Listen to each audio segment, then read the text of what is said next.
মৌসা গ্রামের বিস্তীর্ণ ফসলের মাঠ থেকে শুভেচ্ছা জানাচ্ছি। আজ আমি এসেছি মাগুরা জেলার মোহাম্মদপুর উপজেলার মৌসা গ্রামে। এই মৌসা গ্রামের চিত্র এবং এই গ্রামের মাঠের চিত্র তুলে ধরবো আপনাদের সামনে।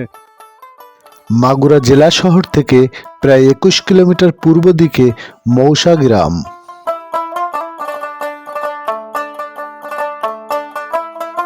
মৌসা গ্রামটি মোহাম্মদপুর উপজেলার 5 নং বালিদিয়া ইউনিয়ন পরিষদের একটি গ্রাম।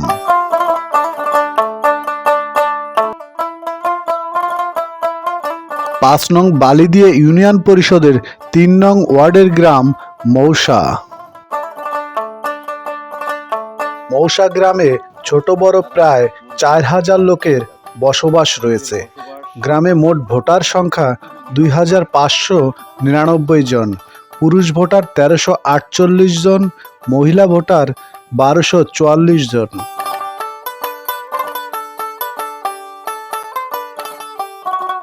কৃষি প্রধান আমাদের এই বাংলাদেশ, এর সত্যতা মেলে মৌসা গ্রামে। মৌসা গ্রামের মাঠে প্রচুর পরিমাণে উৎপাদিত হয় ধান, উৎপাদিত হয় পাট, মসুরি, কলাই, সরিষা, আরও উৎপাদিত হয় পেঁয়াজ ও রসুন। কৃষক মনের আনন্দে পেঁয়াজ রোপণ করছে। পেঁয়াজ রোপণের মাধ্যমে কৃষক তার স্বপ্নকে রোপণ করছে, তাই তার মুখে রয়েছে আনন্দের হাসি। হাসি যেন থেমে নেই। সকল পরিশ্রম স্বপ্নের কাছে তুচ্ছ। কৃষকের এই কাজ চলে সকাল থেকে বিকাল অবধি। দুপুরে খাবার সারা হয় মাঠে বসেই। কিষানি কৃষকের জন্য ভালোবাসায় মোড়ানো খাবার নিয়ে আসছেন মাঠে। মৌসা গ্রামে এমন ফসলের বিস্তীর্ণ মাঠ রয়েছে 5টি। এবং মৌসা গ্রামে 5টি মাঠ আছে। মাঠের নাম হচ্ছে, একটা হচ্ছে বাগবাড়ির মাঠ, একটা হচ্ছে আপনার সোনাকান্দের, একটা হচ্ছে বেড়াকান্দের, বুঝছেন, আর একটা হচ্ছে আপনার মৌসা মোল্লাপাড়ার মাঠ, একটা হচ্ছে হাজরা মাঠ, আর একটা হচ্ছে দক্ষিণ মৌসাই কানুটিয়া মাঠ। গবাদি পশু ও পশু খাদ্য কোনোটিরই অভাব নেই এই মৌসা গ্রামে।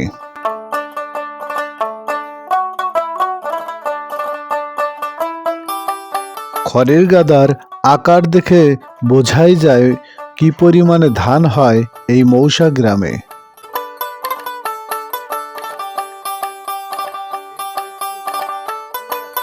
গবাদি পশুর সাথে মৌসা গ্রামের শিশুদের রয়েছে গভীর সম্পর্ক।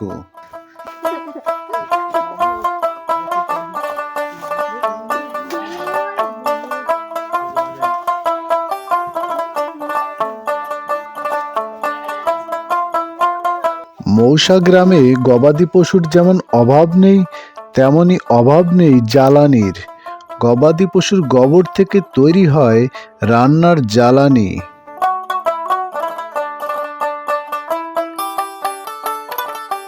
গরু ছাগলের পাশাপাশি মৌসা গ্রামে পালন করা হয় ঘোড়া, তার সাথে পালন করা হয় শখের পায়রা।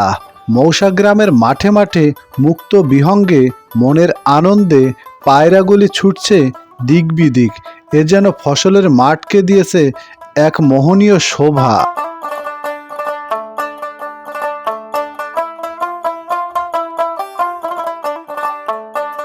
পাখির মতো উড়ে যেতে চায় মৌসা গ্রামের শিশুরা।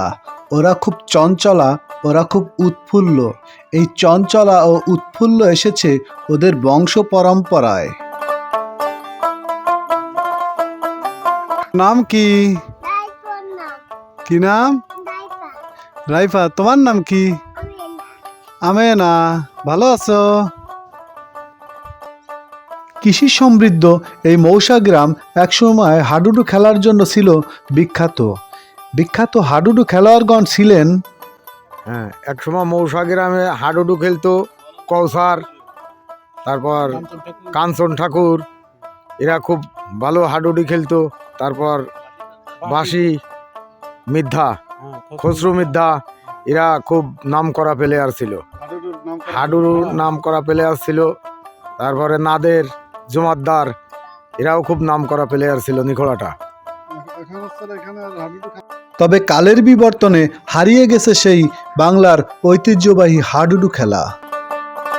দশের লাঠি একের বোঝা বাংলার এই প্রবাদ জানে ও মানে মৌসা গ্রামের মানুষেরা, তাই তো একে অন্যের সহায়তায় এগিয়ে আসে নিজ গরজে।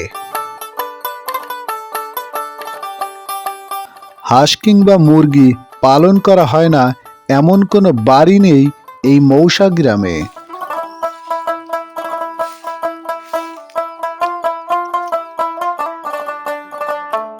মৌসা গ্রামের প্রায় প্রতিটি বাড়ির উঠানেই রয়েছে এক একটি শৌখিন সবজি বাগান।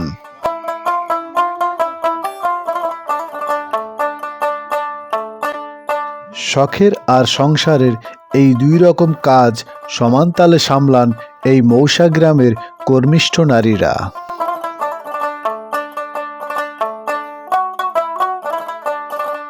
বয়সও কোনো বাধা নয়, পাটকাঠি বেড়া তৈরি করে সিদ্ধ হস্তে মৌসা গ্রামের নারীরা।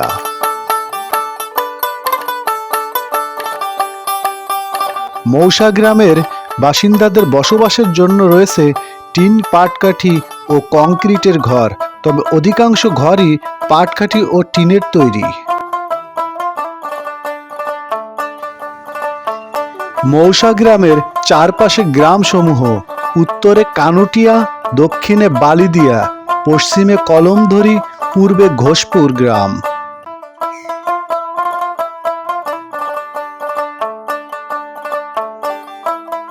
গ্রামীণ ঐতিহ্যের ঢেকি দেখা যায় এই মৌসা গ্রামে। অতিথি আসুক বা না আসুক, এই ঢেকির প্রচলন চলে নিত্য। নিজস্ব উৎস থেকে সংরক্ষিত খাদ্য উপকরণের কিছু না কিছু প্রতিদিনই থাকে রাঁধুনিদের রান্নায়। মাঠ থেকে সংরক্ষিত কলমির শাক রান্নার জন্য কাটছেন গৃহিণী। কি রান্না করেন? রান্না করতেছি আলু ভাজি আর ডিম ভাজি, শুটকি মাছ দিয়ে কচুর লতি চচ্চড়ি করবো। শুটকি মাছ দিয়ে? কি শুটকি? টাকি শুটকি। টাকি শুটকি? আর কোনো শুটকি না, নাই, এই- ডিম ভাজি করছি আর আলু ভাজি করছি। অনেক সুস্বাদু খাবার, বলেন খাওয়া করে যাবে না? দেখেই সুস্বাদু লাগছে। মৌসা গ্রামের দক্ষিণ পশ্চিম অংশে রয়েছে 3 রাস্তার মোড়। এই মোড়ের নাম জিন্নার মোড়।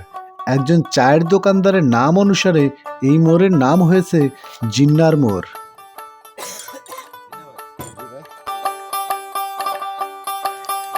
এই সেই জিন্না ভাইয়ের চায়ের দোকান, যে চায়ের দোকানে বসে চায়ের কাপে চুমুক দিয়ে বিভিন্ন খোশ গল্পে মেতে ওঠে মৌসা গ্রামের লোকেরা। আমরাও এই চায়ের দোকানে খোশ গল্পে যুক্ত হয়ে জানতে পেলাম গ্রামের অনেক তথ্য। মৌসা গ্রামে একসময় গ্রামীণ লাঠি খেলার পারদর্শী ভালো ভালো খেলোয়াড় ছিল, যারা এখন আর নেই। মৌসা গ্রামে লাঠি খেলার মানে প্লেয়ার খুব ভালো ছিল। হ্যাঁ, সর্দার ছিল বলে এই বাংলাদেশের ভিতর চ্যালেঞ্জ নাম করা লোক ছিল। মানে এই মাগুরা জেলার ভিতর এই গ্রামের লোক ছিল ভালো, আপনার খুব ভালো খেলতে পারতো। নৌকাবাজি রামদাও গুরইতো, সড়কি গুরইতো, লাঠি খেলা খেলতো।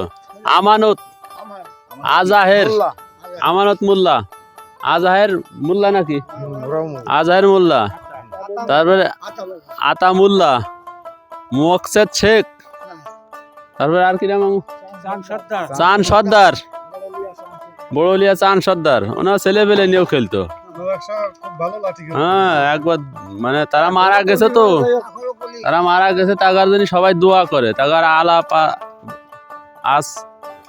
আচরণ খুব ভালো ছিল, ভালো লাগছে। যাত্রা শিল্পেও মৌসা গ্রামের ছিল যথেষ্ট ভূমিকা।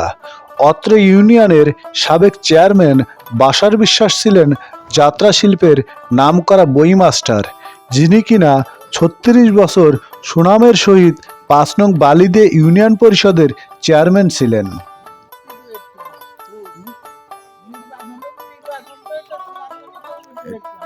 ও নির্বাচন যতই হোক, ওনার বাড়ি কোথায়?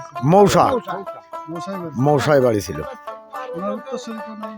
হ্যাঁ, আছে ইনুস আলী বিশ্বাস, ভাইয়ের বেটা বাসার মেয়ে আছে বিশ্বাস। বিশ্বাস।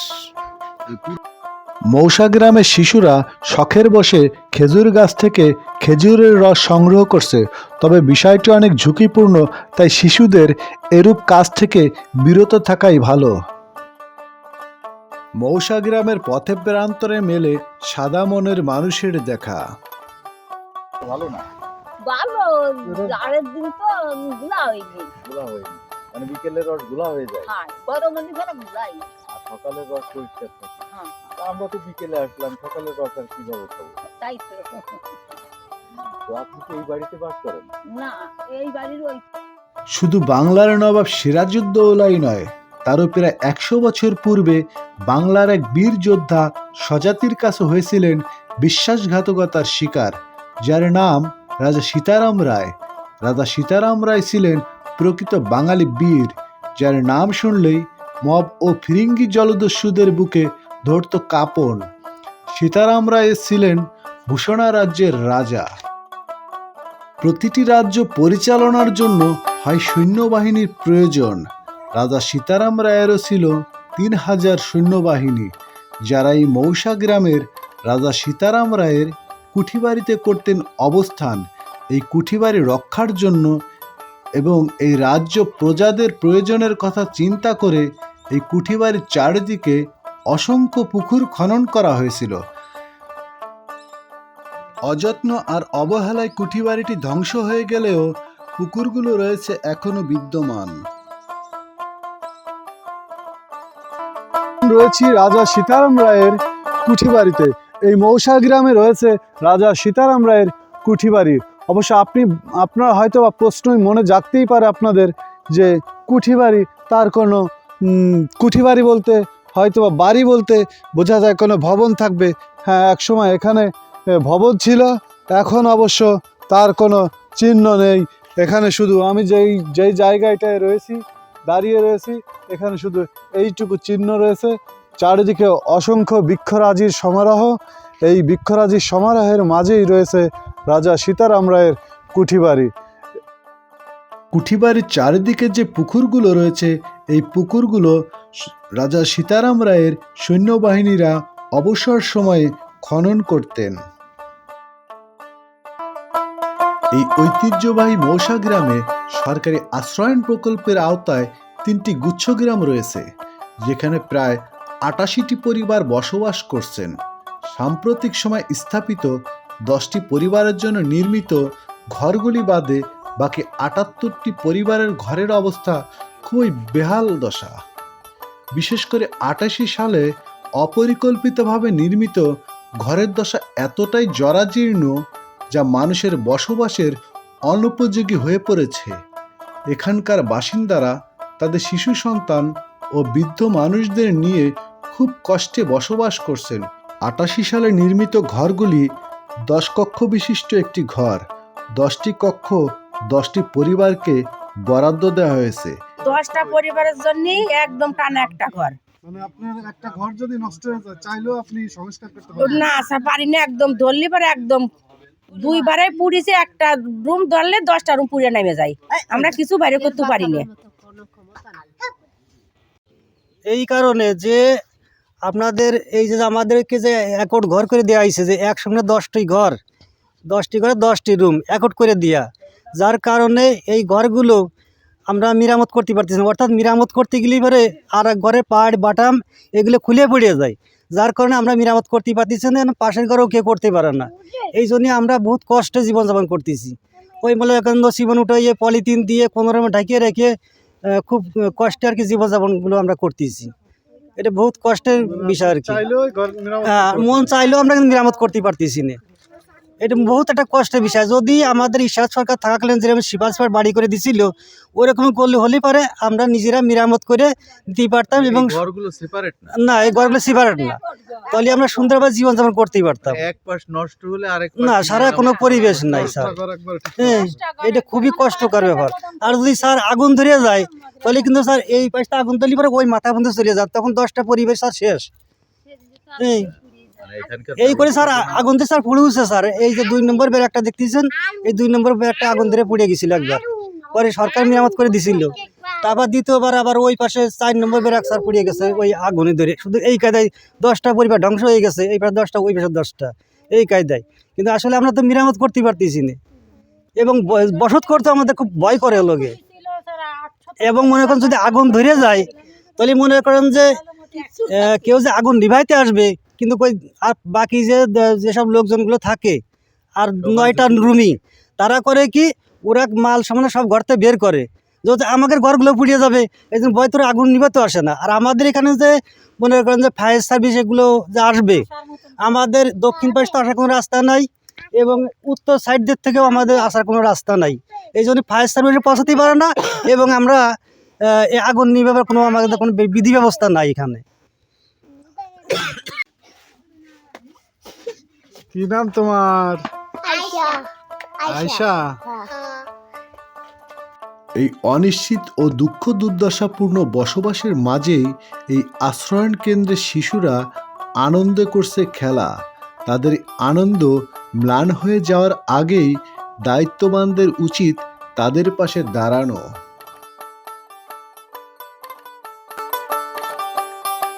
টাকমাথা কেন? টাকমাথা কেন? শীত লাগে না? শীত লাগে না? বাহ, তাহলে তো তুমি শক্তিশালী অনেক। দর্শক, আমি এখন দাঁড়িয়ে আছি মৌসা গ্রামের একটি আশ্রয়ণ প্রকল্পের সামনে। আমার পিছনে যে ঘরটি দেখছেন ভাঙাচোরা, এমন ঘর রয়েছে এই আশ্রয়ণ প্রকল্পে প্রায় 60টি। এখানে প্রতিটি ঘরই সব থেকে ভালো যে ঘর, সেই ঘরটি অবস্থা হচ্ছে এই ঘরের ভিতরে মানুষ করে বসবাস। আমরা যেখানে জীবনে কি পেলাম আর কি পেলাম না, এই অঙ্ক কষতে কষতে হতাশ হয়ে ক্লান্ত হয়ে যাই, এই ঘরের দৃশ্যই হতে পারে আমাদের জীবনের জন্য একটি শিক্ষা এবং একটি সান্ত্বনা। এই মৌসা গ্রামেই রয়েছে বীর মুক্তিযোদ্ধার জন্য নির্মিত একটি বীর নিবাস। মৌসা গ্রামে রয়েছে 2টি সরকারি প্রাথমিক বিদ্যালয়। এছাড়াও রয়েছে 5টি মসজিদ ও একটি মন্দির। আজ আমার সঙ্গে সার্বক্ষণিক দিক নির্দেশনা দিয়েছেন আমার শ্রদ্ধেয় শিক্ষক শিকদার ওয়ালিউজ্জামান, সহকারী অধ্যাপক ইংরেজি বিভাগ, অমরেশ বসু ডিগ্রি কলেজ, আলোকদিয়া, মাগুরা। গুরু শিষ্য এলাম মৌসা গ্রামে, হাবিব অন দ্য স্পট এবং সপ্তক মিডিয়া 2টি চ্যানেল আমরা একসাথে এসেছি যুগপৎভাবে।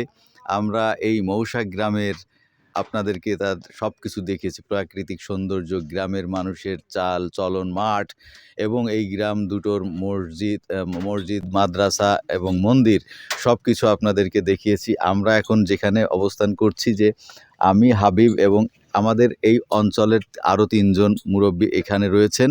আমরা সেই যে জিন্না মোড়, এই মৌসা গ্রাম এবং নিখড়হাটার মাঝামাঝি একটা মোড় আছে, সেই মোড়ের নাম আছে জিন্না মোড়। জিন্না ভাই চা বানাচ্ছেন এবং সেই চা এখন আমরা খাবো একসাথে। আমরা 5 জন মিলে আমরা চা পান করব। তো আপনারা এখানে এলে আপনারা এই জিন্না ভাইয়ের এই চায়ের দোকানে দেখুন, একেবারে চাল সুন্দরভাবে পাট কাঠির চাল তৈরি করা, এবং এখানে সুপারি গাছের একেবারে সেই ফেড়ে এখানে সুন্দরভাবে বসার জায়গা করা হয়েছে। এখানে আপনি আড্ডা দিতে পারবেন, এখানে সারি সারি বেঞ্চ আছে। সুতরাং একটা গ্রামীণ যে পরিবেশ এবং পাশেই মাঠ, সব কিছু মিলে এই পরিবেশে আপনি এলে আপনার ভালো লাগবে। এখানে আপনি এই জিন্না ভাইয়ের চা খাবার নিমন্ত্রণ থাকলো আপনাদেরকে, আপনারা অবশ্যই জিন্না ভাইয়ের চা খেয়ে যাবেন। দেখা হবে নতুন কোনো তথ্য ভিডিও নিয়ে। আল্লাহ হাফেজ।